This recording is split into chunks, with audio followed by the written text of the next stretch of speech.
ಇನ್ನೊಂದೇನೆಂದರೆ MEA under site ministry of external ಅಫೇರ್ಸ್ದು ವೆಬ್ಸೈಟ್ಸಲ್ಲಿ registered recruiting agents ಅಂತ ಹೇಳಿ ಒಂದು ಲಿಸ್ಟ್ ಇರುತ್ತೆ. ದಯಮಾಡಿ ನಾನು ಮನವಿ ಮಾಡೋದು, ನಮ್ಮ ದೇಶದ ಯೂತ್ಸ್ ಅಥವಾ ಯಾರು ಉದ್ಯೋಗಾಂಕ್ಷಿಗಳಿದ್ದಾರೆ, ಉದ್ಯೋಗ ಅರಸಿ ಏನು ಹುಡುಕ್ತಾ ಇರೋರು, ನೀವು ದಯಮಾಡಿ ನಮ್ಮ ಭಾರತ ದೇಶದ ವಿದೇಶಾಂಗ ಸಚಿವಾಲಯದಲ್ಲಿರುವಂತಹ ರಿಜಿಸ್ಟರ್ಡ್ ರೆಕ್ರೂಟಿಂಗ್ ಏಜೆಂಟ್ಸ್ ಇಲ್ಲಿ ಮೂಲಕನೇ ರೆಕ್ರೂಟ್ಮೆಂಟ್ ಮಾಡ್ಕೊಳ್ಳಿ.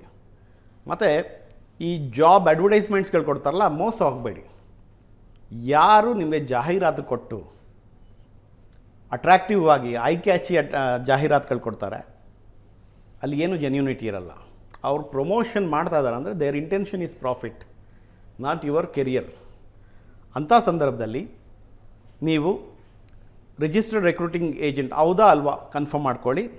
ಅದ್ರ ಜೊತೆಗೆ 5 ರಿಂದ 10 ಲಕ್ಷ ತನಕ ಹಣ ಕೊಟ್ಟು ಮೋಸ ಹೋಗಿರೋರಿದ್ದಾರೆ.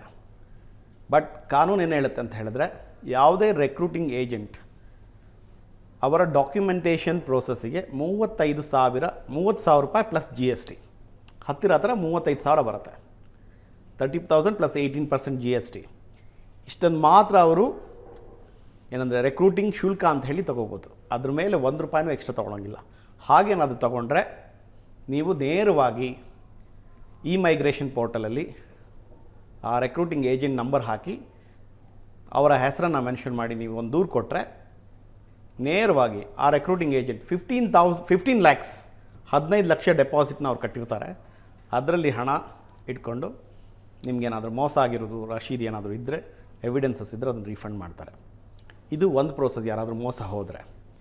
ಬಟ್ ನಾನು ಹೇಳೋದು, ನಾವು ಈ ಹಿಂದೆ ಕೂಡ ರತ್ನಪ್ರಭಾ ಅಂತ ಹೇಳಿ ನಮ್ಮ ಕರ್ನಾಟಕ ಕೌಶಲ್ಯಾಭಿವೃದ್ಧಿ ಪ್ರಾಧಿಕಾರದಲ್ಲಿ ಚೇರ್ಪರ್ಸನ್ ಆಗಿದ್ದರು, ಫಾರ್ಮರ್ ಚೀಫ್ ಸೆಕ್ರೆಟರಿ. ಅವರೊಟ್ಟಿಗೆ ನಾವು ಒಂದು ಗ್ಲೋಬಲ್ ಕನ್ನಡ ಫೋರಮ್, ನಾವು ಸಾಗರೋತ್ತರ ಕನ್ನಡಿಗರ ವತಿಯಿಂದ ಒಂದು ಗ್ಲೋಬಲ್ ಕನ್ನಡ ಫೋರಮಲ್ಲಿ ವಿದೇಶದಲ್ಲಿರೋ ಎಲ್ಲ ಕನ್ನಡಿಗರನ್ನು ಒಂದು ಡಿಜಿಟಲ್ ಏನಂತಾರಲ್ಲ ವರ್ಚುವಲ್ ಸಂವಾದದಲ್ಲಿ ಒಂದು ಕನೆಕ್ಟ್ ಮಾಡಿದ್ವಿ. ಯಾವುದಾದ್ರೂ ನಿಮಗೆ ಏಜೆಂಟ್ಸ್ ಅಥವಾ ಯಾವುದಾದ್ರೂ ಒಂದು ಕಂಪನಿಯಿಂದ ನಿಮಗೆ ಆಫರ್ ಬಂದರೆ ನೀವು 2 ರೀತಿ ವಿಚಾರ ಮಾಡ್ಕೋಬೋದು. ಒಂದು, ನಿಮ್ಮ ಸಂಬಂಧಿಕರು ಅಥವಾ ನಿಮ್ಮ ಸ್ನೇಹಿತರು, ನಿಮ್ಮ ಪರಿಚಯಸ್ಥರು ಯಾರಾದರೂ ಇದ್ದರೆ ಅವ್ರ ಮೂಲಕ ವೆರಿಫೈ ಮಾಡ್ಬೋದು ನಿಮಗೆ ಬಂದಿರುವಂಥ ಆಫರ್ ಇದು ಜೆನ್ಯೂನಾ ಅಲ್ವಾ ಅಂತ ತಿಳ್ಕೊಳ್ಳಿಕ್ಕೆ. ಇಲ್ಲದಿದ್ದರೆ ವಿದೇಶಗಳಲ್ಲಿ ನಮ್ಮ ಕನ್ನಡ ಸಂಘಗಳು ಮತ್ತು ಭಾರತೀಯ ಸಂಘ ಸಂಸ್ಥೆಗಳು ಅನೇಕ ಇದೆ, ಅವರನ್ನು ನೀವು ಸಂಪರ್ಕ ಮಾಡ್ಬೋದು. ಅವರನ್ನು ಸಂಪರ್ಕ ಮಾಡ್ಕೊಂಡು ನೀವೊಂದು ಸ್ಮಾಲ್ ವೆರಿಫಿಕೇಷನ್, ನೀವು ಪ್ರೋಸೆಸ್ ಮಾಡೋಕ್ಕೆ ಮುಂಚೆ ಒಂದು ವೆರಿಫಿಕೇಷನ್ ಮಾಡಿಕೊಂಡು ಕನ್ಫರ್ಮ್ ಮಾಡಿಕೊಂಡು ಅದಾದ ನಂತರ ಮುಂದುವರಿಯೋದು ಬಹಳ ಉತ್ತಮ ಅನ್ನೋದು ನನ್ನ ಒಂದು ಸಲಹೆ.